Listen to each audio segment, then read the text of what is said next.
ಹೇಳಿ ಮೇಡಮ್, ಏನು ನನಗೆ ಮಾತಾಡೋಕೆ ಮಾತೇ ಬರ್ತಿಲ್ಲ ನಿಜವಾಗ್ಲೂ. ಏನು ಎಷ್ಟು ವರ್ಷ ಆಗಿತ್ತು ಮೇಡಮ್ ಅವ್ರಿಗೆ? ಅಂತ 23 ಇಯರ್ಸ್. ಏನು ಓದ್ತಾ ಇದ್ರು ಅವರು? ಫೈನಲ್ ಇಯರ್ ಡಿಗ್ರಿ ಓದ್ತಾ ಇದ್ರು. Final year. ಎಲ್ಲಿ ಸ್ವಂತ ಊರು ಯಾವುದು ಮೇಡಮ್? DSS ಅಡಿ. ಸ್ವಂತ ಊರು? ಸ್ವಂತ ಊರು ಅವಳು ಹುಟ್ಟಿದಾಗಿಂದ ಇಲ್ಲೇ ಇದ್ದಿದ್ದು. ದೇವಸ್ಥಳಿ. ಯಾರ ಜೊತೆಗೆ?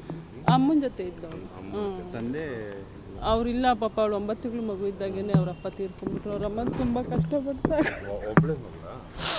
ಒಬ್ಬಳೇ ಮಗಳು. ಅಮ್ಮ ಏನು ಕೆಲಸ? ಅಂಗಡಿ ಇಟ್ಕೊಂಡಿದ್ದಾರೆ. ಅವ್ರು ಹಸು ಸಾಕೊಂಡಿದ್ರು, ಇವಾಗ ಒಂದು ಚಿಕ್ಕದಾಗಿ ಅಂಗಡಿ ಮಾಡ್ಕೊಂಡಿದ್ರು. ಹೌದು. ಏನೋ ಯಾವುದೋ ಫೋಟೋಶೂಟು ಅಥವಾ ಯಾವುದೋ ಹುಡುಗನ ಜೊತೆ?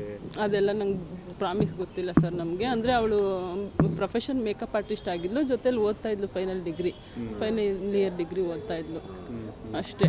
ಏನಾದರೂ ನಾನು ಮಾಡೆಲಿಂಗ್ ಆಗಬೇಕು ಅನ್ನೋ ಥರದ್ದು ಏನಾದರೂ ಇತ್ತು? ಎಲ್ಲ ಥರನೂ ಆಸೆ ಇತ್ತು ಅವಳಿಗೆ, ತುಂಬ ಆಸೆ ಕನಸು ಇಟ್ಕೊಂಡಿದ್ದಿದ್ದು ಹುಡುಗಿ ಅದು. ನಿಮಗೆ ಯಾವಾಗ ಗೊತ್ತಾಯ್ತು ಅಂತ ಮೇಡಮ್ ಈ ಥರ ಆಗಿದೆ? ನೈಟ್ 10 ಗಂಟೆಗೆ. ಹೆಂಗೆ ಇತ್ತು ಮ್ಯಾಮ್? ನೀವು ನೋಡಿದಾಗ ಯಾವ ಥರ ಇತ್ತು? ಒಳಗಡೆ ಯಾರಿದ್ರು?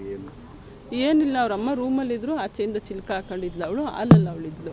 ಓಕೆ. ಅವ್ರ ಅಮ್ಮನ ರೂಮಲ್ಲಿ ಕೂಡ ಆಚೆಯಿಂದ ಚಿಲ್ಕ ಹಾಕಿದ್ರು ಒಂದೇ ಮನೆಯಲ್ಲಿ ಒಳಗೇನೆ. ಒಂದು ರೂಮಲ್ಲಿ ಅವ್ರ ಅಮ್ಮ ಲಾಕ್ ಆಗಿದ್ದಾರೆ, ಈಚೆ ಇವರು.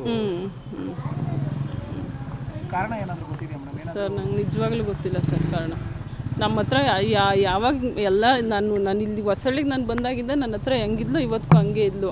ಪರ್ಸ್ನಲ್ ಅವಳ ಲೈಫಲ್ಲಿ ಏನು ಬ್ಯಾಡ್ ಏನೂ ಇಲ್ಲ ಅಂತ ನಾನು ಅನ್ಕೊಂತೀನಿ, ಏನೂ ಇಲ್ಲೂ ಇಲ್ಲ. ನನಗೆ ಅಷ್ಟು ಮಾತ್ರ ಗೊತ್ತು.